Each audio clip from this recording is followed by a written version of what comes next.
تو supreme court of Pakistan میں آج ایک بڑی تبدیلی آ گئی اور قاضی فائز عیسیٰ صاحب جو کل اپنی 65ویں سالگرہ اپنے گھر منائیں گے، وہ آج سپریم کورٹ سے رخصت ہوئے اور جسٹس یحییٰ آفریدی بطور چیف جسٹس آف پاکستان کل 11 بجے حلف اٹھانے جا رہے ہیں۔ اس سارے فل کورٹ ریفرنس یا جو الوداعی ظہرانہ ان کے اعزاز میں دیا گیا، یہ اسی لیے توجہ کا مرکز بھی رہا کہ اس میں 6 ججز شریک نہیں ہوئے۔ جسٹس منصور تو عمرے کی ادائیگی کے باعث بیرون ملک تھے، لیکن ان کا ایک خط ریفیوزل کا لیٹر منظر عام پر آیا جو انہوں نے رجسٹرار کے نام لکھا، اور اس میں انہوں نے جسٹس قاضی فائز عیسیٰ کی ذات پر بہت سے سوالات اٹھائے اور کہا کہ جس طرح ثاقب نثار صاحب کے دور میں انہوں نے اوائڈ کیا تھا ریفرنس میں شرکت سے، اس طرح آج بھی ان کا ضمیر اجازت نہیں دیتا کہ وہ ایسے چیف جسٹس کے ریفرنس میں شریک ہوں جن کے حوالے سے وہ بہت سے اعتراضات رکھتے ہیں۔ سٹ صاحب، آج ہر طرف جسٹس قاضی فائز عیسیٰ کا جو کریئر ہے وہ ڈسکس ہوتا رہا، وہ chief justice Balochistan high court کیسے بنے اور اس کے بعد بطور چیف جسٹس آف پاکستان ان کے فیصلے کیسے رہے، اس کے بارے میں متضاد آراء ہیں اور بہت سپلٹ ہے رائے میں۔ لیکن میں آپ سے یہ سوال کرنا چاہوں گی کہ ایک ایسا چیف جسٹس بلاول بھٹو زرداری صاحب، جسے تاریخ میں اکلوتا چیف جسٹس کہہ رہے ہیں جس نے پارلیمان کی سربلندی کے لیے کردار ادا کیا، اور جو امینڈمنٹس اس پارلیمان نے کی بقول بلاول بھٹو کے کسی اور چیف جسٹس کے دور میں نہیں ہو سکتی تھی، جبکہ دوسری طرف اسی سپریم کورٹ کے ایک سینئر جج کی طرف سے ایسی چارج شیٹ اپنے ساتھی جج کے لیے سامنے آنا، ان تضادات کے ہوتے ہوئے آپ کیا سمجھتے ہیں قاضی فائز عیسیٰ صاحب کیا لیگیسی چھوڑ کر جا رہے ہیں؟ یہ بڑے افسوس کی بات ہے کہ ہماری جو بار اور بینچ اتنا ڈیوائیڈڈ ہے اس وقت کہ اب ذاتیات پہ لوگ اتر آئے ہیں۔ مجھے بڑا افسوس ہوا ہے یہ خط پڑھ کر جو منصور علی شاہ صاحب نے لکھا ہے۔ ان کے آپس کے تعلقات ایک زمانے میں بڑے اچھے تھے، مگر ظاہر ہے کہ اس صورتحال میں وہ بڑے خراب ہو چکے ہیں۔ اب اس بات کو چھوڑیے، ذرا آگے چلتے ہیں کہ قاضی صاحب کی لیگیسی کیا ہے۔ دیکھیے، قاضی صاحب کے میرے حساب سے 2 ایسے فیصلے ہیں جو بڑے کنٹروورشل ہیں اور جس کی وجہ سے ان کی لیگیسی کے اوپر داغ ہے۔ پہلا فیصلہ تو یہ تھا کہ ایک میمو گیٹ ایک کیس بنا تھا جس میں قاضی صاحب نے واز دی پریزائڈنگ جج حسین حقانی کے خلاف، بٹ ایکچولی آصف زرداری صاحب کے خلاف جب وہ پریزیڈنٹ تھے، اور اس میں قاضی صاحب نے ٹھیک ٹھاک قسم کی کراس ایگزامینیشن کی تھی حسین حقانی کی، اور اس میں بہت سی خامیاں تھیں، خصوصاً اس وقت کے جو D G I S I تھے، وہ انہوں نے فیصلہ کیا ہوا تھا کہ وہ ڈیسٹیبلائز کریں گے زرداری صاحب کو اور حسین حقانی کو نکالیں گے، اور بڑی ون سائیڈڈ قسم کی وہ ٹرائل تھی۔ تو ایک تو میں نے اس وقت بھی اعتراض کیا تھا اس پہ، کیونکہ اس سے پہلے ان کی بڑی اچھی ریپوٹیشن تھی، تو میں بڑا حیران تھا کہ انہوں نے ایسا کیس کیوں اٹھایا۔ مگر اس کے بعد انہوں نے کچھ فیصلے ایسے کیے جس کے ساتھ ان سے خوش نہیں تھی۔ وہ آپ کو بھی پتہ ہے، ہمیں بھی پتہ ہے کہ وہ کون سے فیصلے تھے۔ اور جب وہ چیف جسٹس بنے، اس سے پہلے عمران خان کی حکومت میں کوشش پوری کی گئی کہ ان کو نکالا جائے سپریم کورٹ سے۔ آپ کو پتہ ہی ہے، اس کے دہرانے کی ضرورت نہیں۔ مگر لوگ بھول جاتے ہیں کہ وہ ذمہ داری عمران خان کی نہیں تھی، وہ اس وقت کی جو اسٹیبلشمنٹ تھی ان کے کہنے کے اوپر عمران خان نے جو کچھ کیا تھا، جیسے آج کل جو کچھ ہو رہا ہے کہ کون سٹرنگز پول کر رہا ہے۔ تو اس لیے قاضی صاحب وہ سروائیو کر گئے وہ کرائسس جو تھی اور چیف جسٹس بن گئے۔ اس کے بعد بالکل ایسے لگا کہ جیسے کہ قاضی صاحب ٹلٹ کر گئے، بالکل اپنی آزادی جو تھی یا سوچ کی وہ کھو چکے ہیں، اور امپریشن یہ ملا کہ وہ اسٹیبلشمنٹ اور آج کل کی حکومت کے ساتھ کھڑے ہیں اور انصاف صحیح طریقے سے دے نہیں رہے، غیر جانبدار۔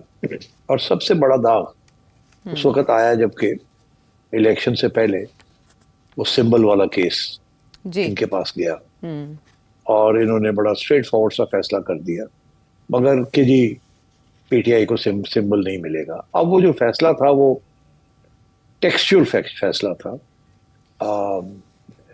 اور ساری پی ٹی آئی میں اور وکلا اور بار اور بینچ میں یہ امپریشن پڑ گیا کہ ہی از ناٹ فیئر، اور یہ ٹوٹل جسٹس نہیں ہے، یہ بالکل یہ اسی قسم کا فیصلہ ہے جیسا اقامہ کا فیصلہ تھا.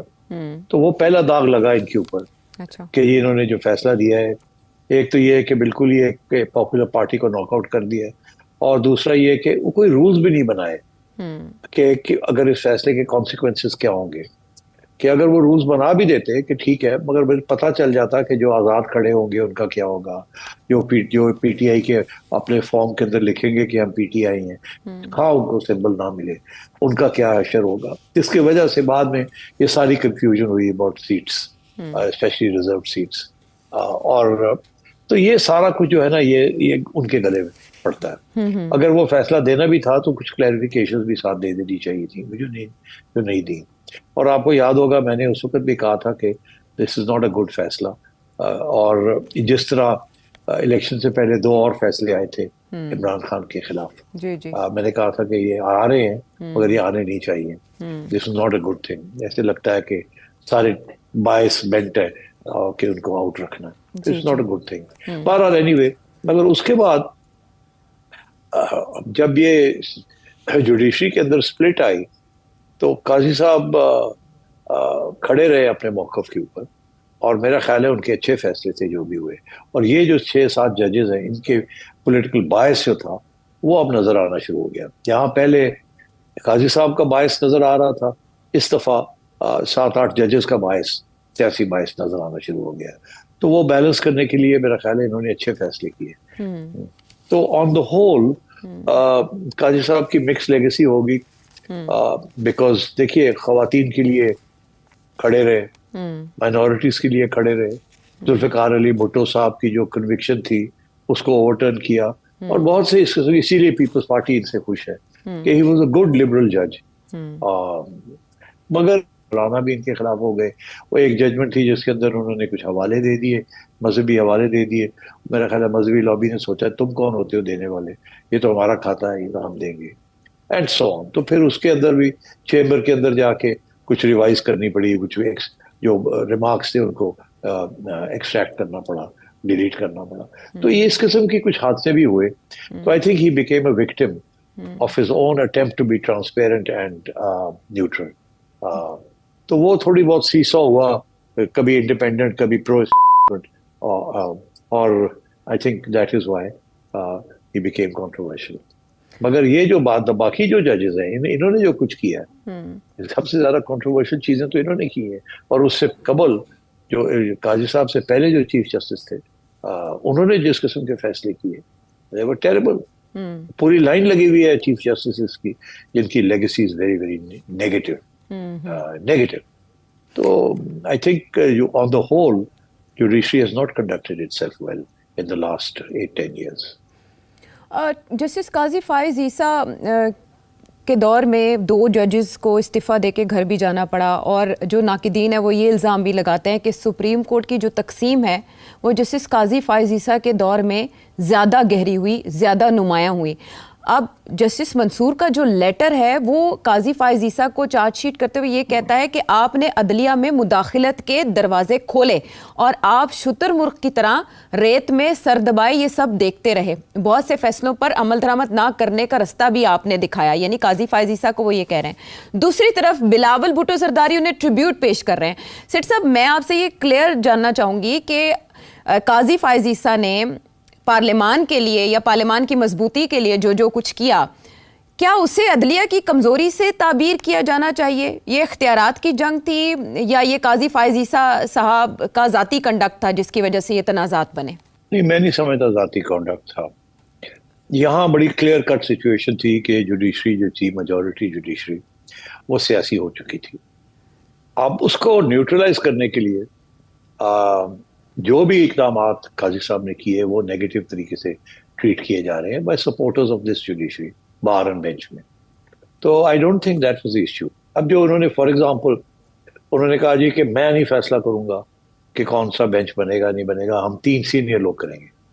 یہ تو اپنا پاور انہوں نے اور ڈائلیوٹ کر دیا. اس کے پیچھے بڑے اچھے انٹینشنز تھے. اسی طریقے کے ساتھ اور بھی جو انہوں نے پبلک ہیئرنگز کی، اپنا عدالت کو کھول دیا اور کہا کہ چلیں ساری ٹیلی وائز کر دیں. دیز ور گریٹ انیشیٹوز، مگر تھوڑے سے آئیڈیلسٹک تھے. اس ملک میں اندر پاور پلے بہت خطرناک ہے، اور جب پتا تھا ان کو کہ